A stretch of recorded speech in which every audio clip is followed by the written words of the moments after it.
Before the first star shone in the void of the universe, before mountains and seas existed, there was only light, the living light that pulsed from the eternal throne. There reigned the Most High, surrounded by a perfect kingdom where created beings breathed worship. They knew no pain, no time, only the music of glory. Among millions of angels, one shone above the rest, Lucifer, bearer of light, leader of the celestial choir, and reflection of divine beauty. You may have heard of an ancient war, but have you ever wondered, why would the most beautiful of all beings become the greatest enemy of creation? The answer, interestingly enough, is linked to something we feel every day, the desire to be exalted. Lucifer did not rebel because he hated God. He rebelled because he loved himself too much. That is how the first sin was born, right before the throne. Imagine an amphitheater of living gold, domes of liquid sapphire, and columns that burned like incandescent crystal. 6-winged seraphim floated on currents of invisible wind, while cherubim danced in orbits of pure joy. In the center, Lucifer was clothed in melody. Every note that left his lips brought legions to their knees.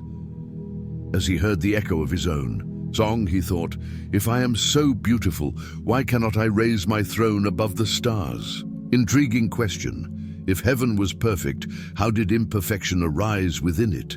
The answer is that perfection is not a prison. Love demands freedom of choice. In the crack of this freedom, pride sprouted. Lucifer's beauty became a mirror, and the mirror became an abyss. The more he admired himself, the less he saw the Creator. Before the first blow, a war of words was waged. Lucifer walked the courts, sowing seductive phrases. Why must all praise ascend? What if we raised our own thrones? Many listened and hesitated. Miguel, whose name asks, who is like God, was not the most beautiful, but he was the most loyal. When he noticed the moral crack, he gathered the faithful and presented himself. As a living wall, he did not draw his sword first, he raised devotion. It was this posture that divided light and dark among the hosts. How long did this tension last? Scripture is silent, and Jewish commentators suggest that God patiently allowed ages for repentance. Each additional day revealed hearts.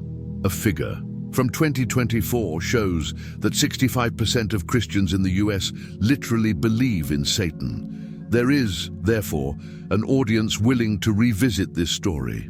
The irretrievable hour had arrived.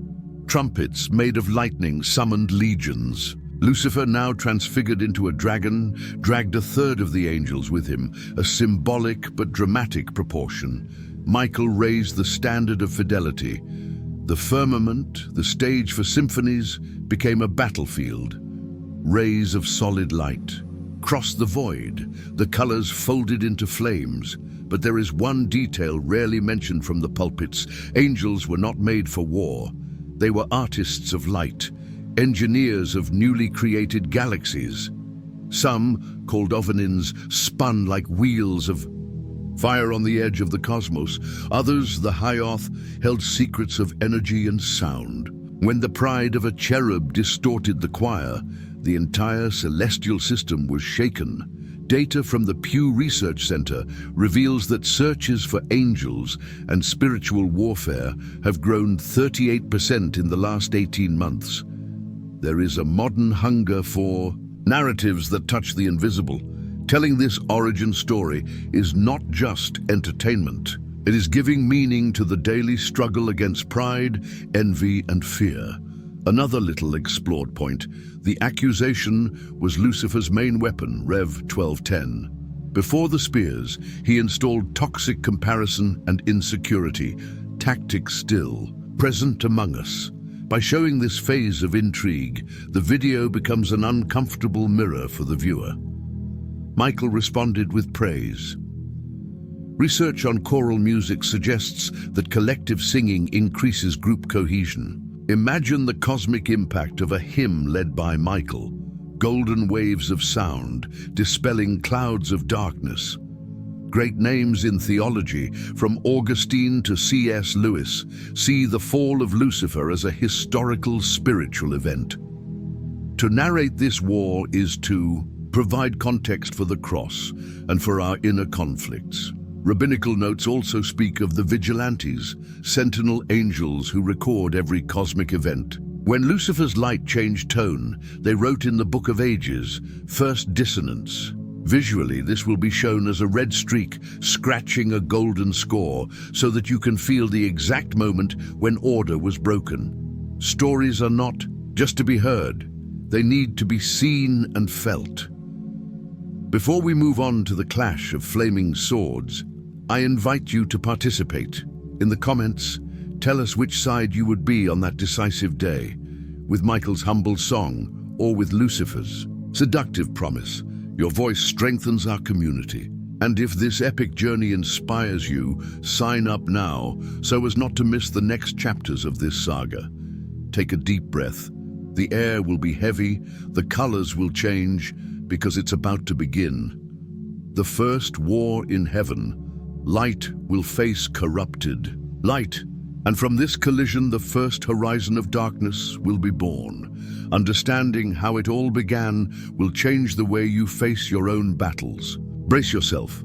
The dawn of spiritual warfare echoes from eternity, and today this story demands your attention. Before the first stone was formed in the fabric of the universe, the sky pulsed like a great luminous heart. In this world of light, alone, everything vibrated around the eternal throne, and worship was as natural as breathing. It was on this stage that Lucifer appeared, whose name in Hebrew means bearer of light. The scripture describes him in Ezekiel chapter 28 as full of wisdom, perfect in beauty, and covered in precious stones. To understand the greatness of this being, the viewer need only imagine a cosmic conductor. Each time he raised his voice, nebulae were born. When he spread his wings, the dawn itself lit up in colors that do not yet exist on Earth's palette.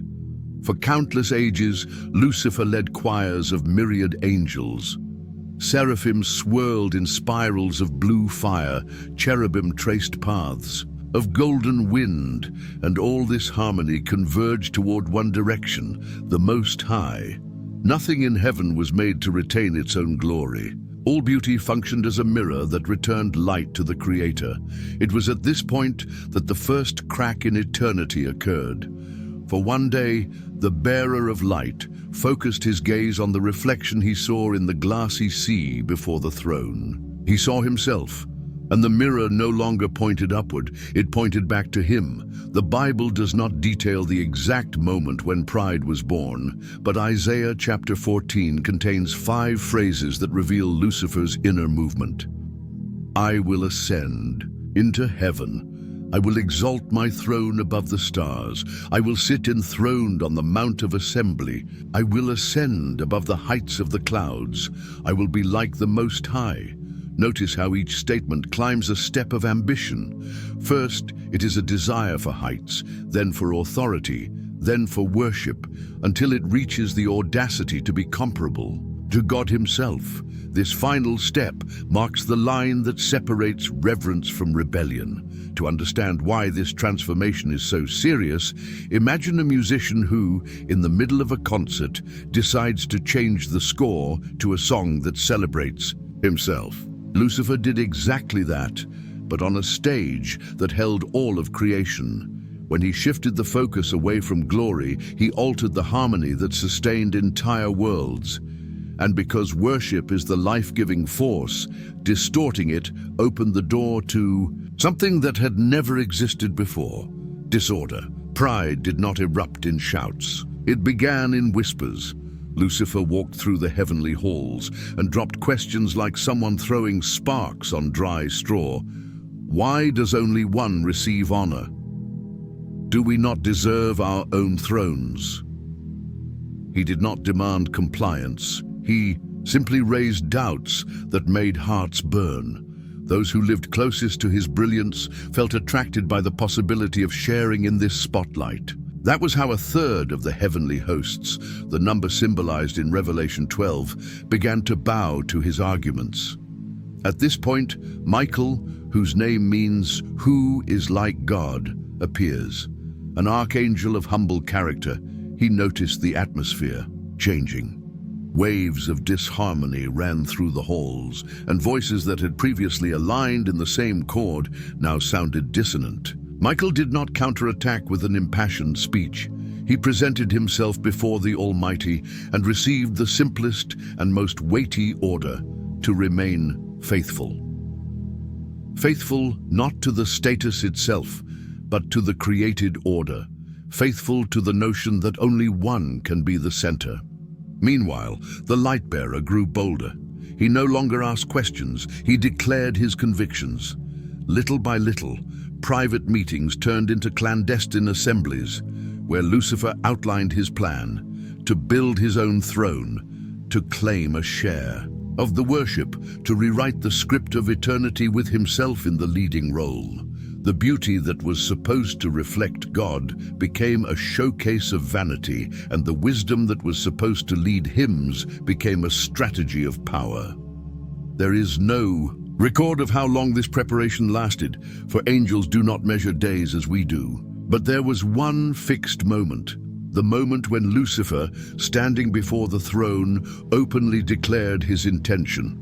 When he raised his voice and proclaimed, "I will be like the Most High," the vibration of his words split pillars of light. At that same moment, Michael raised his sword made of living fire, not as one seeking glory, but as one protecting order.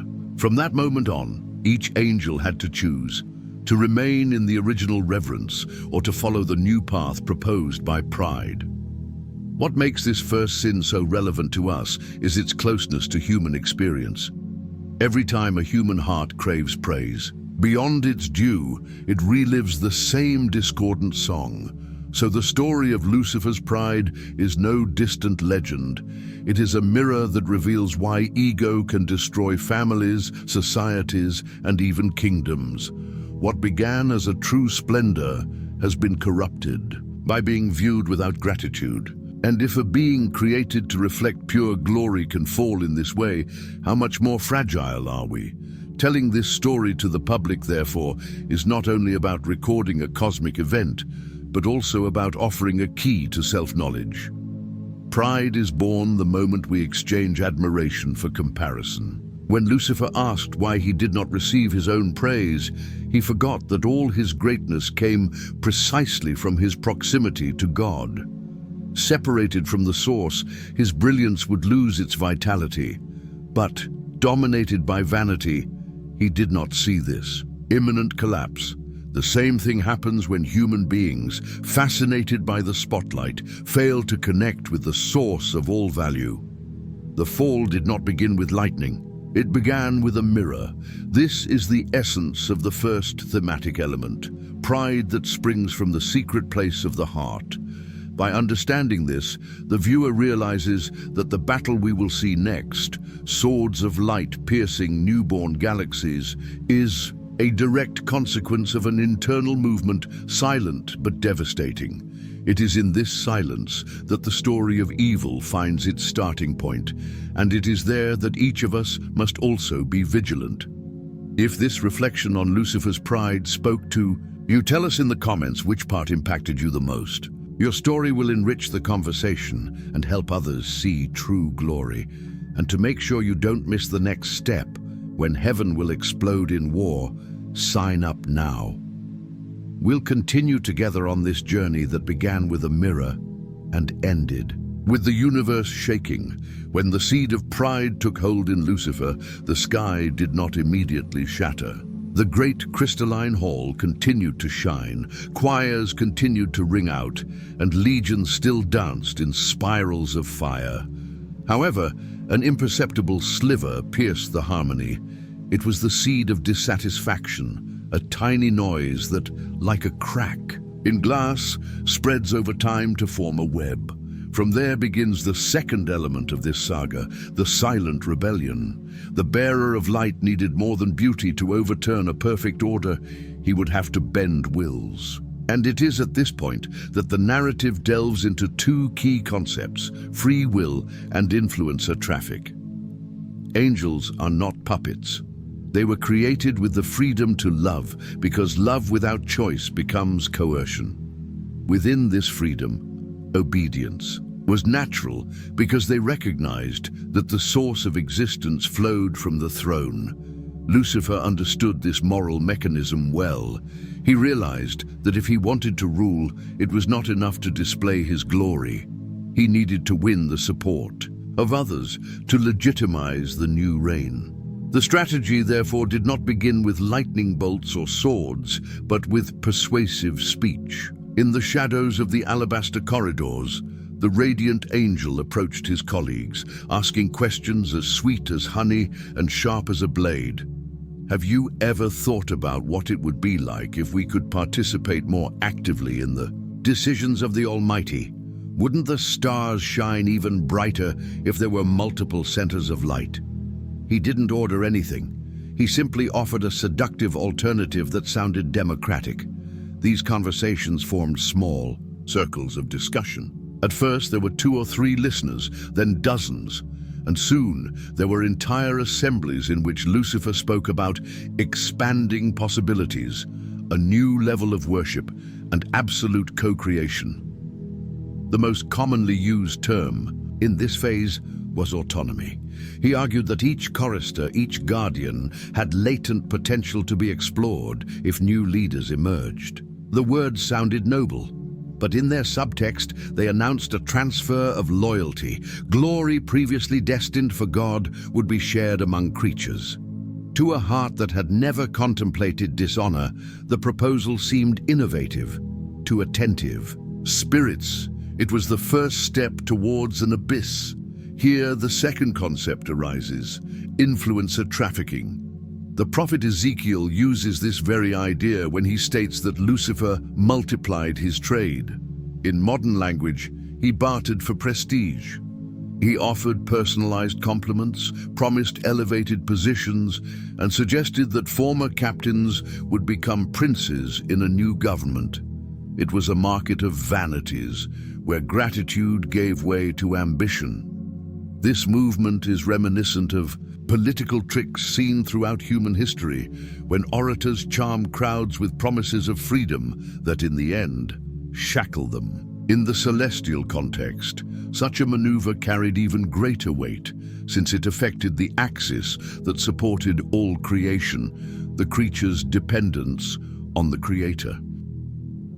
Michael sensed the tide turning between the lines of smiles that no longer smiled at the throne. His response was not to arouse suspicion, but to intensify genuine praise.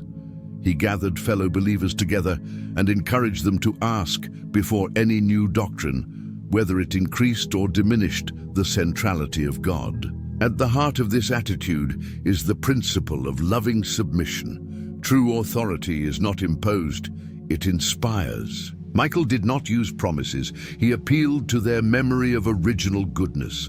This exposed the difference between service and power. One sustains, the other consumes. As the eternal hours passed, whispers became declarations. Angels, who had been discreet, walked around with a proud posture, as if they already wore invisible crowns. The atmosphere was charged with electricity. Songs that had once been in unison presented dissonant notes, almost imperceptible, but enough for those with fine ears. Finally, Lucifer decided to go ahead with his plan. He summoned those who followed him to a public assembly before the glassy sea.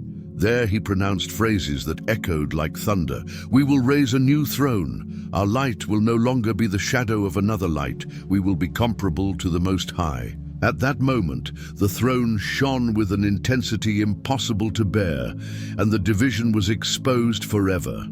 The rebellion, however, was not defined only by eloquent speeches. It involved amoral laws rigid as gravity. In heaven, everything remains cohesive, because each being returns glory to its origin. When an intertwining redirects praise to another part, the entire structure creaks. It is like altering the orbit of a planet. The system must react. Therefore, even though it seemed like a liberating novelty, Lucifer's proposal brought with it an inevitable imbalance. Where before there had been a river of ascending honor, now a whirlpool arose that sucked admiration into itself. From that point on, the spiritual universe could not remain neutral. Free will demanded choice. Some remained at Michael's side, not out of fear of punishment, but because they recognized that to stray from the source would imply losing their very reason for existence. Others, fascinated by the idea of autonomy, aligned themselves with the bearer of light, and so the circle of conspiracy was closed. Desire for self-glorification, skillful persuasion, co-optation of followers, and finally, a public declaration of independence. The atmosphere, previously pure song, became a silent court awaiting judgment. The viewer, upon understanding this sequence, realizes that the rebellion was not a sudden explosion. It was a process that began in the mind, descended to the heart, and ended in the mouth. It is also a lesson in the power of words. Before any sword, it was rhetoric that determined the fate of a third of the hosts. When creatures with free will give in to vanity, even the heavens can tremble.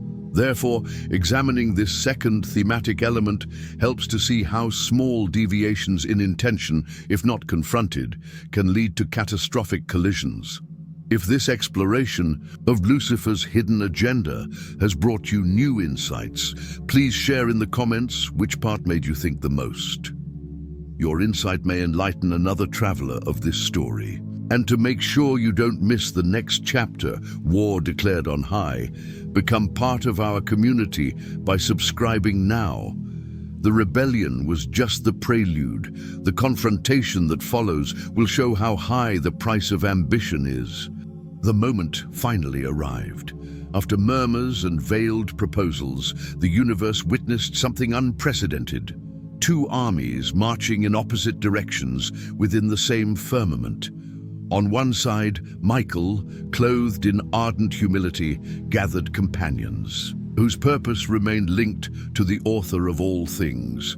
On the other, Lucifer, now transfigured into a dragon, lilac flames rising from his wings, led ranks of angels who had chosen autonomy over reverence.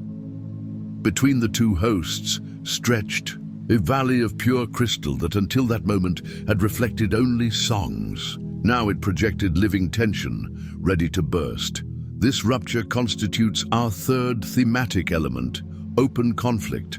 It was not a duel between equals, it was a question of proving where legitimacy and real power resided. To understand the clash, we need to distinguish two vital concepts: delegated authority and borrowed power.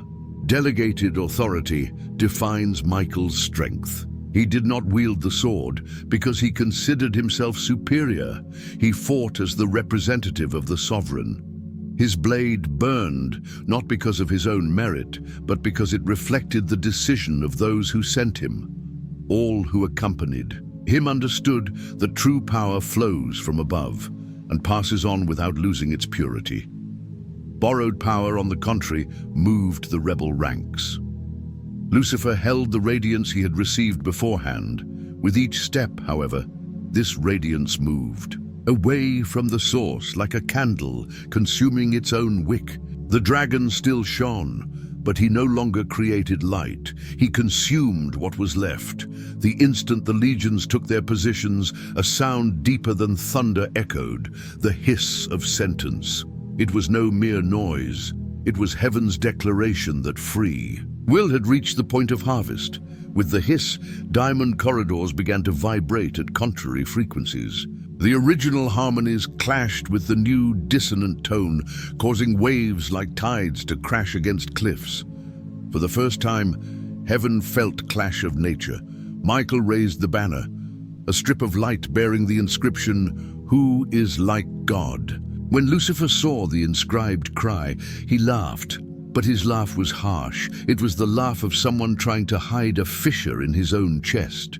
He responded with violet fire that distorted into aerial serpents, which advanced against the banner to extinguish it. Before they reached their target, Michael's sword streaked across the space and cut the flames in half, producing flames that dissolved into golden particles.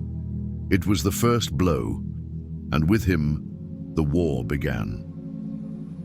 Visually, imagine newborn stars being swept from their orbits, creating luminous trails like inverted comets.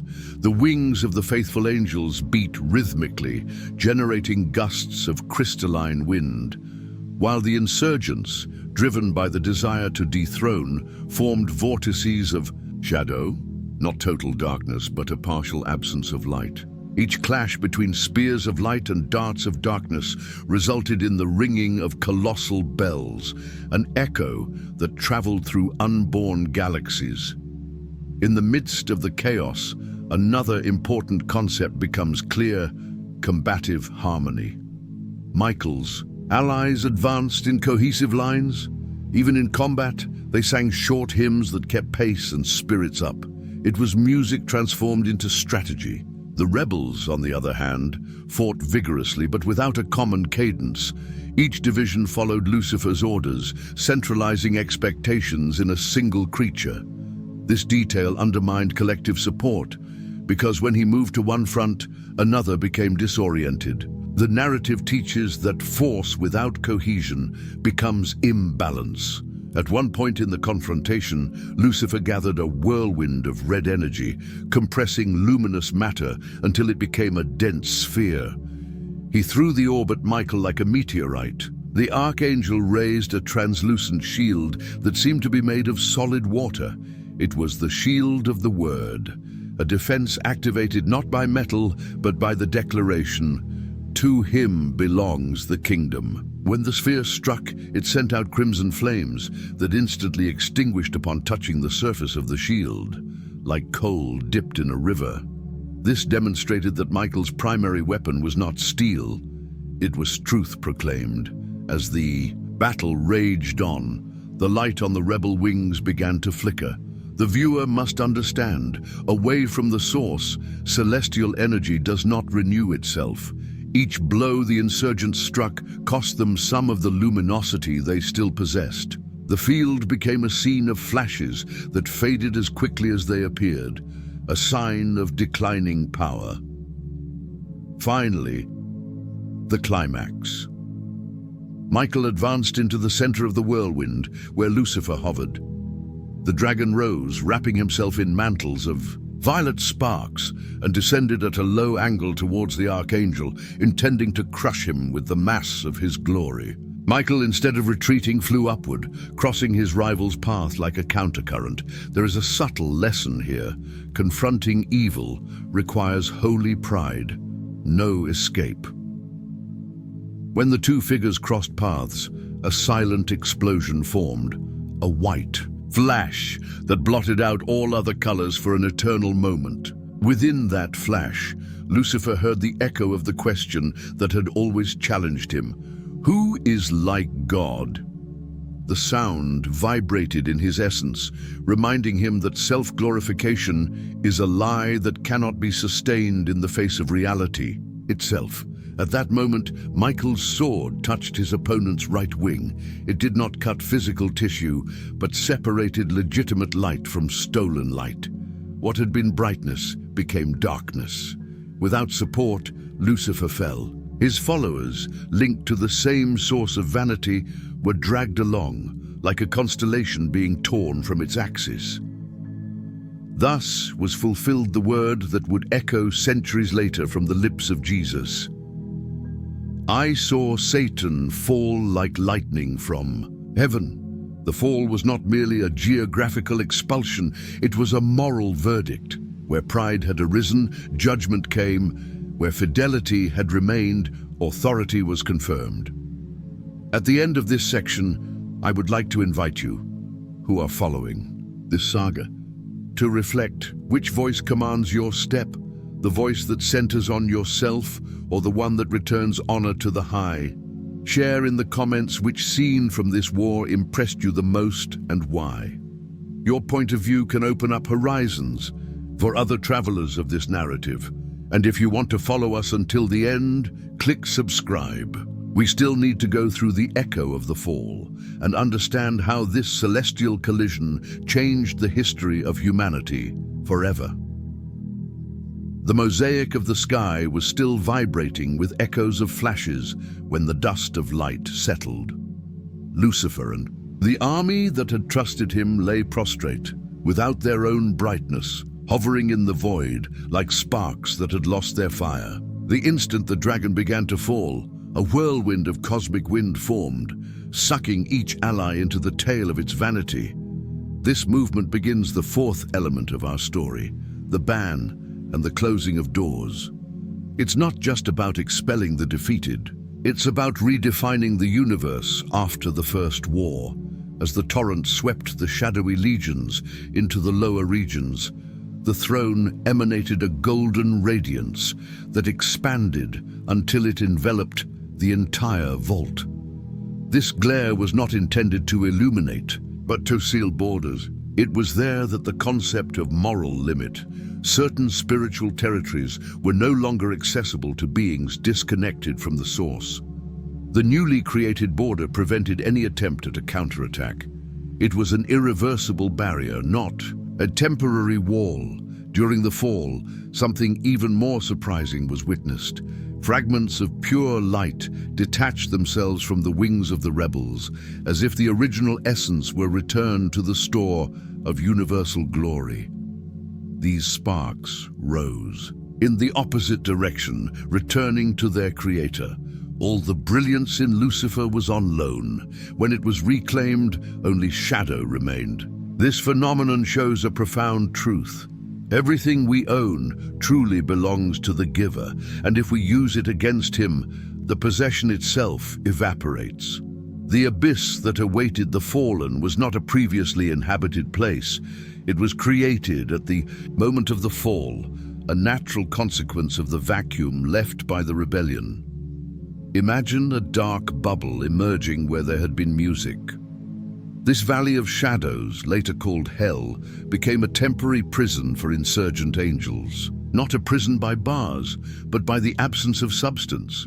Being cut off from the light, they began to consume memories of their former glory, which, paradoxically, increased their pain, for it reminded them of all that they had lost. Meanwhile, Michael and the faithful did not celebrate with shouts, for they knew that every triumph cost something. Heaven had to go through purification. Where the gleaming spears had crossed tensions, the corridors now showed cracks that needed to be restored. The sovereign ordered Ophanim, wheels full of eyes, to roam the halls, releasing waves of sound, something like crystal bells. Each reverberation aligned molecules of light, repairing the spiritual fabric. Thus, the cosmos became the scene of adjustment.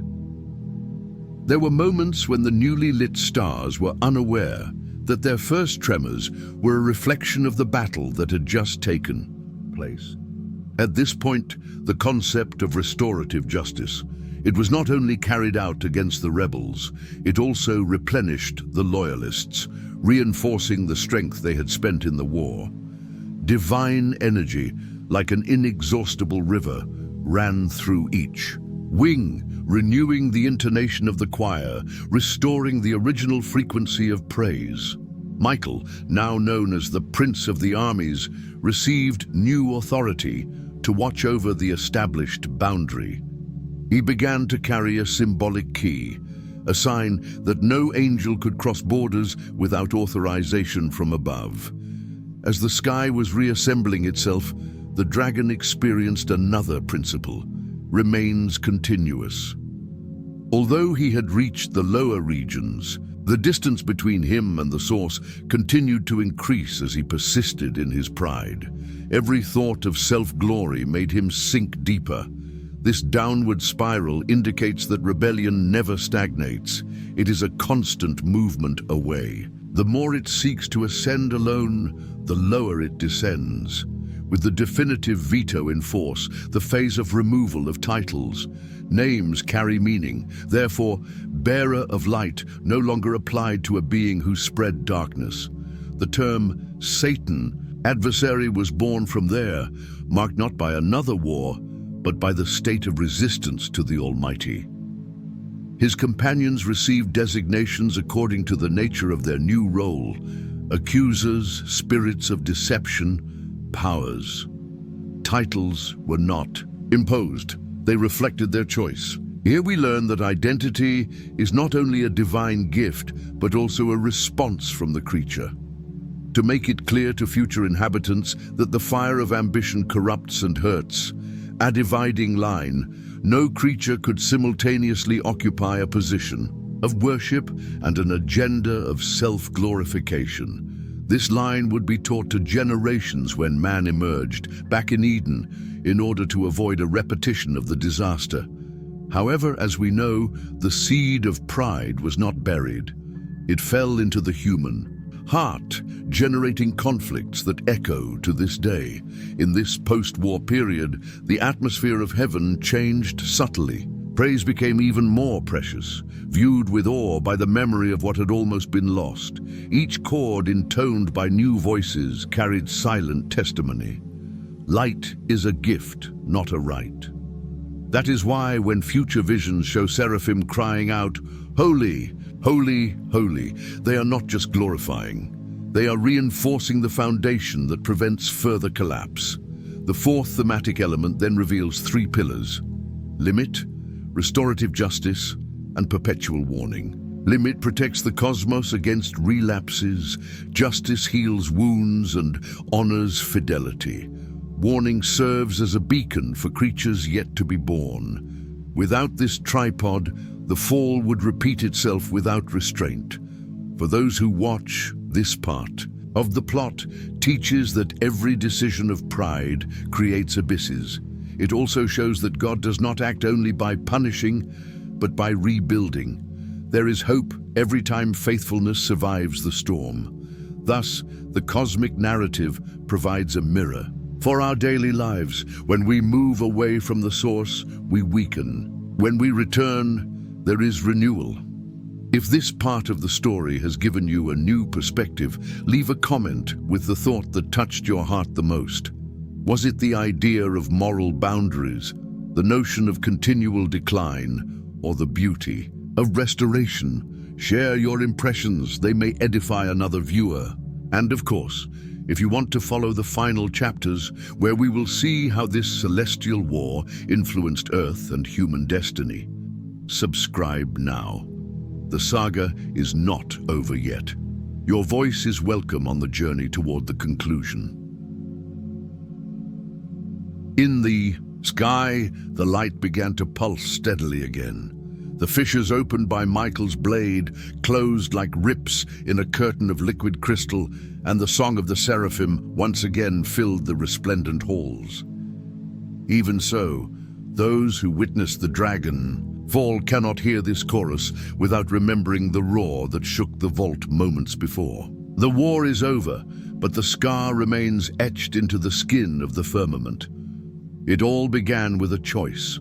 Lucifer, ruler of worship, decided to keep part of the honor he reflected for himself.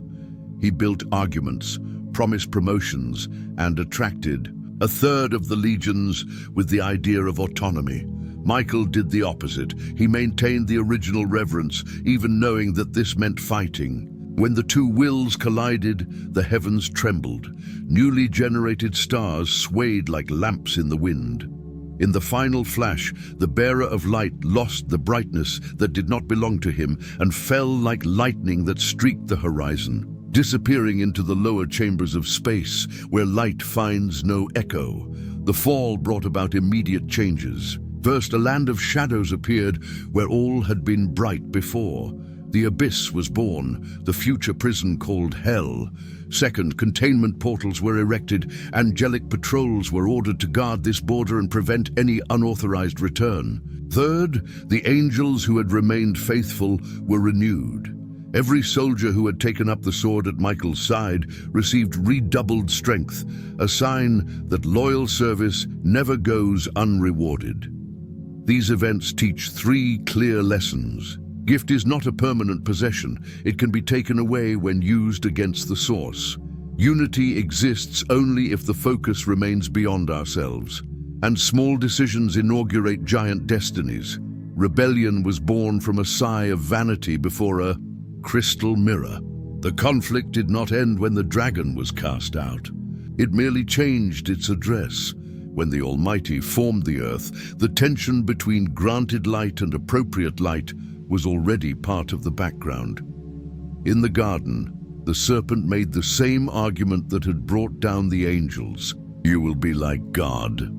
The setting changed, but the seduction remained in the text. Today, the battle continues, but with different weapons. We do not see flaming spears piercing the clouds, but we do see screens seeking attention, stages demanding applause, and networks full of comparisons. The enemy does not need strength when vanity opens the doors. On the other hand, Michael's question remains alive in the conscience. Who is like God? Every gesture of humility echoes this question. Every act of self-promotion repeats Lucifer's cry, I will ascend. This series is not just an epic story. It is a manual of recognition. Whenever someone promises glory isolated from the greater good, sound the alarm. Whenever you see someone returning praise to the Creator, know that the light is still on there. The plot is old, but the next page depends on silent choices made in everyday life. There is a little-known detail. After the fall, the Creator appointed watchmen called Watchers to patrol the edge of the abyss. It is said that these guardians record every act of generosity and every manifestation of vanity in human history. When someone chooses to serve rather than show off, a silver spark appears in their books. When someone imitates the dragon's ambition, a dark spot appears. These reports will be read aloud before all creation, determining rewards and definitive sentences. This is no legend. This idea already appears in ancient Jewish traditions and reminds us that every action, small or large, leaves a permanent mark. Meanwhile, in the restored halls, the sound of the choirs began to circulate again, but never again with naivety. Each note carries the memory of what was almost lost. Sometimes a longer pause appears in the hymns, recalling the exact space where the dissonance began. It is a constant reminder that the universe lives under two pressures: to maintain the light and to resist pride. This remembrance brings not sadness, but vigilance. When human beings raise their voices in genuine gratitude, the firmament vibrates at the same frequency as it did in the days before the fall, proving that the light can be strengthened every time someone chooses humility. If you've made it this far, you've already realized that this isn't some distant fable. The story explains why discussions about recognition, envy, or service matter so much. Every time you celebrate another's success, you echo Michael's chorus. Every time you choose empty self-promotion, you rekindle the dragon's discourse. Knowing this gives weight and purpose to simple gestures. A sincere compliment, a job well done, an apology can resonate beyond what meets the eye. Now the script is in our hands. The words we spread and the actions behind the scenes write new lines in this chronicle. If we want to reflect genuine light, let our decisions point upward. Speaking, creating, leading. Everything can become a song if the focus remains on the author of all things. Which banner will you raise? The flag that attracts focus to itself, or the one that reflects the original light? Write the phrase in the comments. My light points to the high if you decide to remain on the side of fidelity. Your testimony can inspire those who fight the same silent fight. If this journey through the greatest conflict in the universe made sense, click on I liked, subscribe to the channel, and activate the bell to receive the next chapters. Share this video with friends, family, and colleagues who enjoy epic biblical narratives. The more voices that join in, the louder the song that echoes from heaven to here will sound. Thank you for reaching the end. The stage is now Earth, the choice is yours, and the invitation is clear. Transform the brilliance you have received into a song that always points upward. Heaven has already decided. Michael is firm. The dragon is still trying. It is up to you to choose which melody you will sing.